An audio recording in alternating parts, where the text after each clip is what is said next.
میرے ذمے جو ٹاپک جو عنوان دوستوں نے لگایا ہے وہ یہ ہے کہ سانس ہے تو چانس ہے۔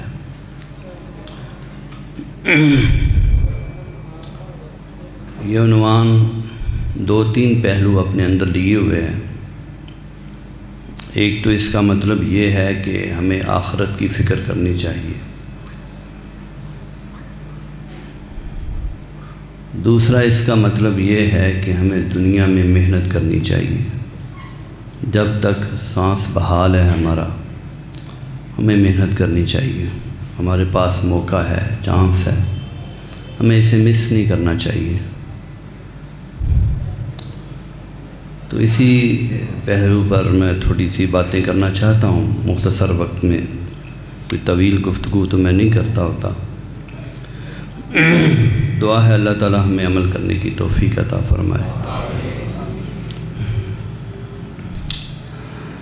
اللہ تعالیٰ قرآن مجید میں فرماتے ہیں، جو ابھی میں نے پڑھا، یا ایھا الانسان انک کادح الی ربک قدحا فملاقی۔ بڑی ہی قابل غور آیت کریمہ ہے کہ اے انسان، تو کوشش کر رہا ہے، بہت کوشش کرنا اپنے رب کی ملاقات کو۔ انسان جو بھی کرے نا، اچھا ہو برا ہو جیسا بھی، اس کا انجام اللہ کی طرف ہی ہے، جانا اس نے رب کی طرف ہے۔ وہ چاہے اس کے لیے سٹرگل کرے، محنت کرے یا نہ کرے، انسان کو محنت کرنی چاہیے اپنے رب سے ملاقات کے لیے۔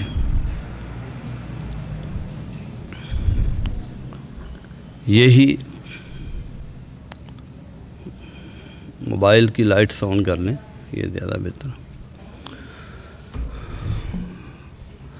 یہی انسان، آپ سوچیں کہ ایک انسان، میں آپ کو بتاؤں، ایک لمحہ ہے، ایک انداز ہے زندگی گزارنے کا، وہ بڑا زبردست ہے۔ میں کاش کہ اس طرح کا ہم سب کا انداز ہو جائے کہ انسان تہجد کی نیت کر لے۔ ابھی قیام اللیل اس رات شروع ہونے والا ہے، جو اب رات آئے گی، ایک انسان تہجد کی نیت کر لے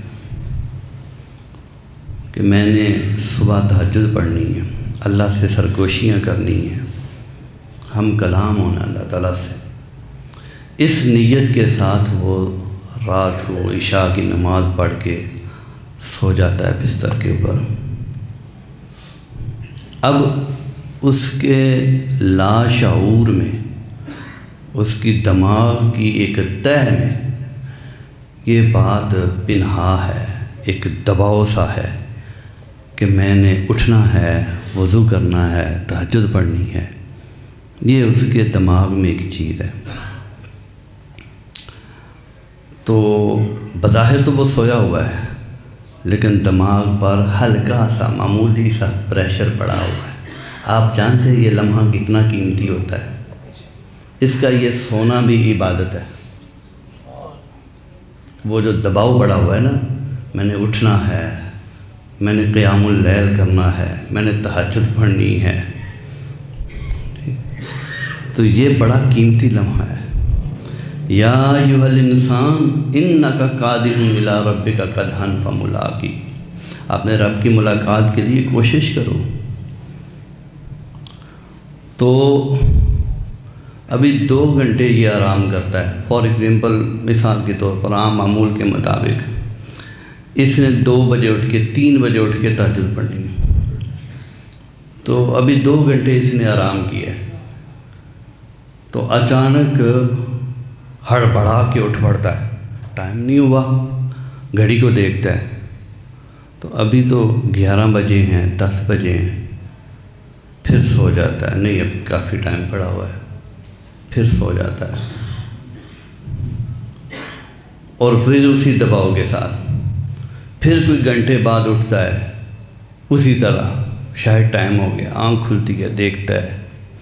یہ جو اس کا اٹھنا ہے، یہ جو اس کا سونا ہے، یہ جو اس کا فکر مند ہونا ہے، یہ جو فکر اس کو دامن گیر لگی ہوئی ہے، جانتے ہو یہ سب سے زندگی میں قیمتی لمحات ہوتے ہیں انسان۔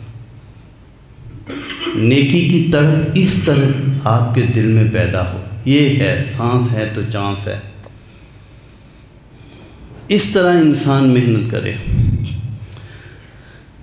بدقسمتی سے ہمارے معاشرے پہ جو چیزیں اثر انداز ہو رہی ہیں، ان میں سے ایک موٹیویشنل سپیکر ہیں جو تحریک دیتے ہیں۔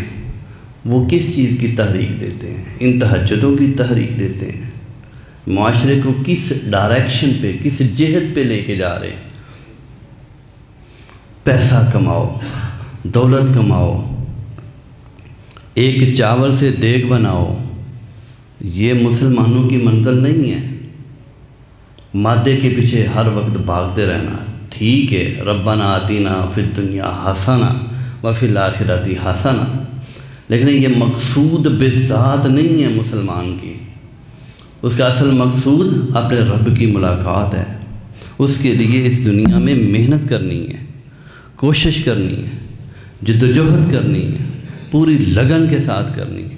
یہ فکر اسے ہر وقت دامنگیر رہتا ہے، اس میں لگا رہتا ہے، جس طرح کہ صحابہ کرام رضوان اللہ علیہم اجمعین کو تھا۔ ایک دفعہ حضرت ابو بکر صدیق رضی اللہ تعالیٰ عنہ ایک گلی میں آ رہے، سامنے دیکھا تو حضرت حنظلہ رضی اللہ تعالیٰ عنہ غسیل الملائکہ، حضرت حنظلہ آ رہے ہیں۔ حضرت حنظلہ نوجوان صحابی رسول ہے، کتنی محنتیں کی صحابہ کرام نے۔ جانتے ہو خود حضرت حنظلہ کی بایوگرافی، ان کی زندگی، ان کی سوانح حیات نوجوانوں کے لیے بڑا قابل فکر لمحہ ہے۔ شادی ہوئی ہے، فرسٹ نائٹ ہے، حجرہ عروسی میں بیٹھے ہوئے ہیں اپنی بیوی کے ساتھ۔ اچانک گلیوں میں حضرت بلال رضی اللہ تعالیٰ عنہ صدا دیتے ہیں، حی علی الجہاد، حی علی الجہاد۔ لوگ اللہ کے نبی نے کہا ہے جہاد کی طرف آؤ، جہاد کی طرف آؤ، تو اس حجرہ عروسی سے اٹھے ہیں اور دوڑ اٹھے ہیں جہاد کی طرف۔ بیوی پیچھے بھاگی ہے کہ ہماری فرسٹ نائٹ ہے، آپ کدھر جا رہے ہیں؟ کہا اللہ کے رسول بلا رہے ہیں، میں کیسے رکوں؟ حالت جنابت میں شہید ہوئے ہیں۔ غسل ملائکہ نے، فرشتوں نے غسل دیا۔ اس طرح محنتیں کی صحابہ کرام نے، اور انہی کا کیا ہوا تھا نا 1300 سال تک اسلامی اقتدار، اسلامی حکومت قائم رہی۔ یا ایھا الانسان انک کادح الی ربک کدحا فملاقی۔ تو حضرت حنظلہ بڑا رنگ فق ہے۔ حضرت ابوبکر پوچھتے ہیں کیا ہوا حنظلہ؟ کہا کہ میں منافق ہو گیا۔ کہا منافق ہو گیا، اس کا کیا مطلب ہے؟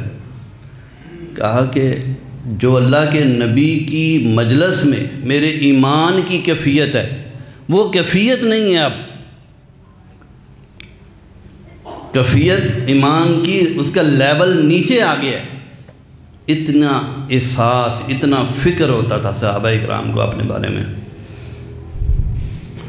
تو کہا حضرت ابو بکر نے یہ تو کیفیت میری بھی ہے۔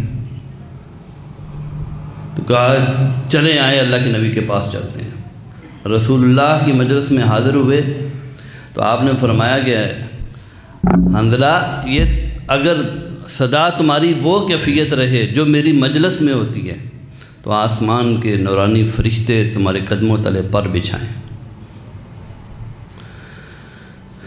اس وجہ سے اس زندگی میں محنت کرو۔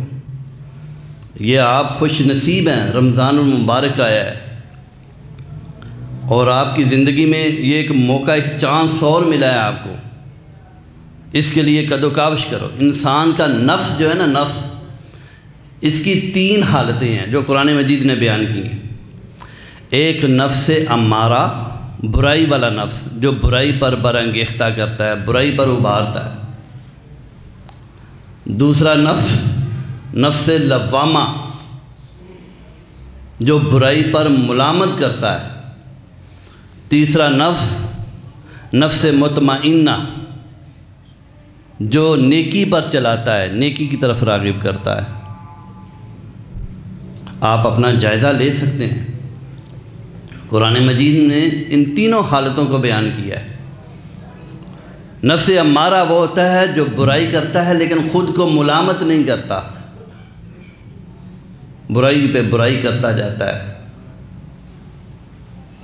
دکانداری ہے، اس کے اندر 2 نمبری کرتا ہے، مسلسل کرتا جاتا ہے، اپنے آپ کو روکتا نہیں ہے۔ یہ نفس امارہ ہے۔ بھئی سارے کر رہے ہیں، میں کر رہا ہوں تو کیا ہو گیا؟ یہ ٹھیک نہیں ہے طریقہ۔ دوسرا نفس لوامہ ہے کہ انسان کو اس کا ضمیر ملامت کرتا ہے کہ یہ تو برا کر رہا ہے، اس سے تجھے رکنا چاہیے، یہ نفس لوامہ ہے۔ اور تیسرا نفس مطمئنہ ہے جو نیکی کی تلاش میں رہتا ہے، نیکی کی طرف راغب رہتا ہے، یہ نفس مطمئنہ ہوتا ہے۔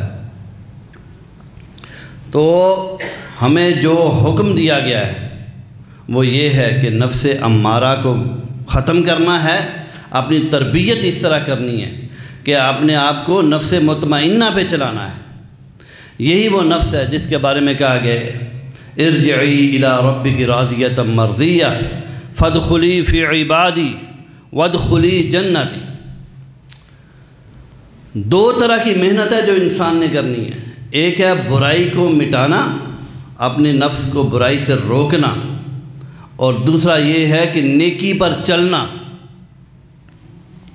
نیکی کے لیے قد و کاوش کرنا۔ یا ایھا الانسان انک کادح الی ربک کدحا فملاقی۔ رات کا وقت تھا، حضور صلی اللہ علیہ وسلم تہجد کے لیے اٹھے تو حضرت ربیہ حضور کو وضو کروایا کرتے تھے، پانی لے کر آئے، سردی کا موسم تھا، پانی گرم کیا، ٹائم کا اندازہ تھا، حضور کو وضو کروایا۔ حضور نے جب وضو کیا تو طبیعت خوش ہو گئی، فرمایا کہ ربیہ میں تو اس سے خوش ہوں، جو تو مانگنا چاہتا ہے تو مانگ لے، میں تیرے لیے دعا کروں گا۔ اب حضور صلی اللہ علیہ وسلم کہے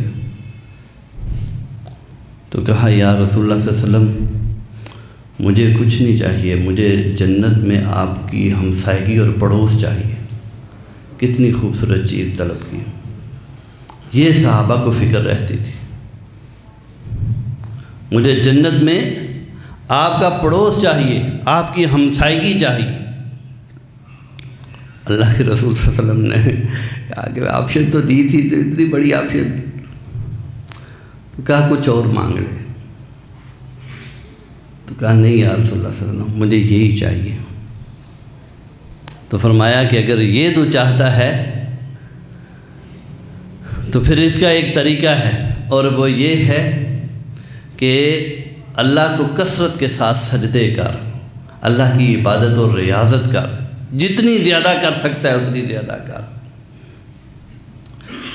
اور ایک حدیث میں آتا ہے کہ جب میرا بندہ میری عبادت کرتا ہے اور کثرت کے ساتھ مجھے سجدے کرتا ہے، مجھے راضی رکھتا ہے، تو حدیث کے الفاظ ہے کنت سمع الذی یسمع بہ، کنت سمعہ الذی یسمع بہ، میں اس کے وہ کان بن جاتا ہوں جن کے ساتھ وہ سنتا ہے، میں رب اس کی وہ آنکھیں بن جاتا ہوں جن کے ساتھ وہ دیکھتا ہے،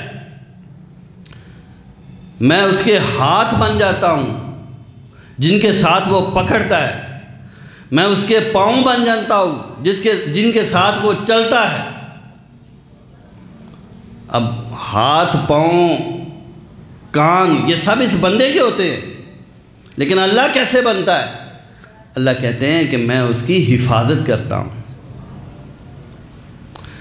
جس کی حفاظت اللہ کرے، جس کے کانوں کی حفاظت اللہ کرے، وہ کان کبھی غلط سنتے نہیں۔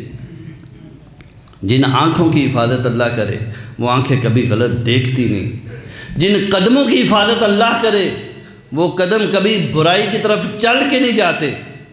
اس وجہ سے میرے دوستو، میرے بھائیوں، یہی ہم سے مطالبہ ہے کہ ہم اس نیکی کے راستے کو اپنائیں اور اس پر چلیں، اپنی آخرت کو سنواریں۔ یہ آخری عشرہ شروع ہو رہا ہے، اس کے اندر محنت کرو، لگن سے، جدوجہد سے، پوری ہمت کر کے۔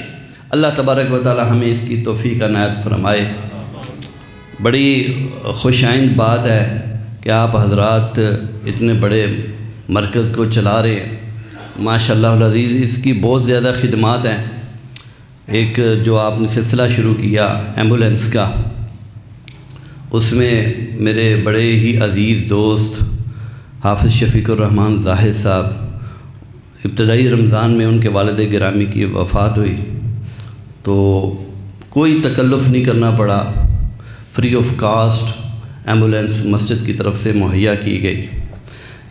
اور آپ کے خادم حافظ عمر فاروق صاحب ماشاءاللہ العزیز بڑے محنتی ہیں، لگن کے ساتھ محنت کرتے ہیں۔